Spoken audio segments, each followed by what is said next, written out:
Alright guys, I'm back again with this Lepic video. I had to take down the last one because there were some audio issues. I apologize. But that turned out to be a blessing in disguise because of the update today, which is gonna just add a couple little details about how powerful he is with this new weapon, because it is a great addition to the build. So with that, let's get right into the build, and then I'll show you some examples in the combat here, and then I'll post a couple more video examples. So there's a couple options you have for the Transcendent mod. I prefer this one for two main reasons, but you could use either of these other ones. Regenerative Breaking's okay. It just means that sometimes you don't have to hunt for mana cubes, which is pretty rare. And this one allows you to take a little bit of a different stance and use your alt as your gun rather than your gun. So they are kind of a little bit different, but this one I think is fantastic because we're going to be using our gun mostly anyway. Increased HP. This is the only defensive mod I have on this build because most of the time you're not getting attacked. Since this is a mobbing build, it's going to be effective on almost everything, even yellow named bosses. It's going to completely disable them. They're not going to be able to attack you. And because the traction grenade has 100% uptime, unless something's really far away sniping you, which shouldn't one-shot you anyway, you don't really need more than this little tip of HP. Focus and Tech and Focus on Fire are pretty much only there for the skill cooldown.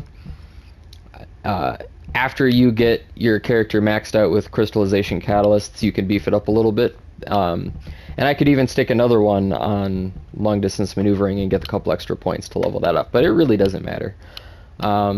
Because you're not using your grenades and you're not using your ult really for this build. So with that MP conversion, we're not the traction grenade uses so little MP in the first place that this doesn't matter, and the skill cooldown excuse me, the increased skill cooldown we get from that over other control mods is what's going to help us reach that 100% uptime. Skill extension is semi-important for this build. Duration's probably going to be your last priority as you're putting on more crystallization catalysts, but it is somewhat necessary because of how wide the range is. You want the extra duration, otherwise it's just gonna kind of yank them a little bit, and then the duration's going to be over and they're not going to hit the center. So you really want as much duration on this as possible, which is again why we use maximized duration. And since we're not using any offensive skills, the skill power modifier penalty is moot.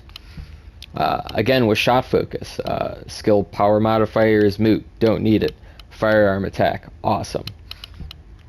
Nimble fingers, cooldown, that's self-explanatory. Maximize range, again, with the skill power modifier being moot. Massive skill effect range bonus, which puts us just 13.3% under our skill effect range. And that's pretty close to max, so I don't really skip it. If you really wanted to, you could use a reactor with skill duration and instead of skill cooldown, have the range that you're missing out on if you really wanted to get that extra range. But the difference isn't that much, and I'm going to show you exactly what I mean here. Wrong one. So you see it's 25.8 meters, and 300% of 9 is 27. So you're really only missing an extra 1.2 meters past the ranges that you're already at. So in my opinion, it's not worth it. And more skill effect range, of course, from skill expansion. Pick your whatever flavor you think tastes the best for this. It's all up to you.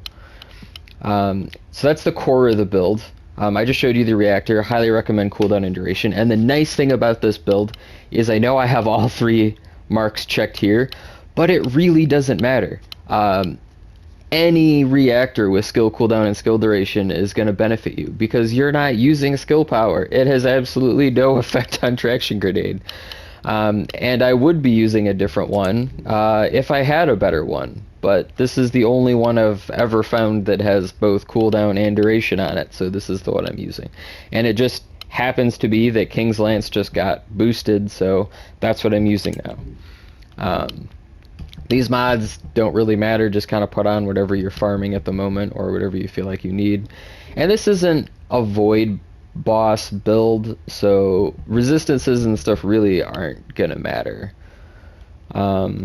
This is a build that's gonna do pretty good in invasions. It's gonna do great in missions. It does great in like hyper mining and all that fun stuff. You know, all the special ops. Does fantastic in those. You can just sit around and guard. In fact, I just did a Kingston defend Albion resource, and I soloed the last. Everybody else had dropped out by the time it was the last segment, which I think is the last 4 waves, and I soloed the last 4 waves, and the shields on the machine didn't even go out. It's just such a fantastic build. So I'm just going to show you real quick here what you can do. Now when you set these up, you'll notice I'm critting for 13k, but because the damage only matters when you drop it, I can pop that overclock, and those are doing 16k. And you can keep that up forever, and you never have to pop overclock again. So I'm just gonna. You just want to drop these and throw a traction grenade, and that's gonna drag everything within this massive radius that you can see around the field. It's going to pull them all right into your turrets.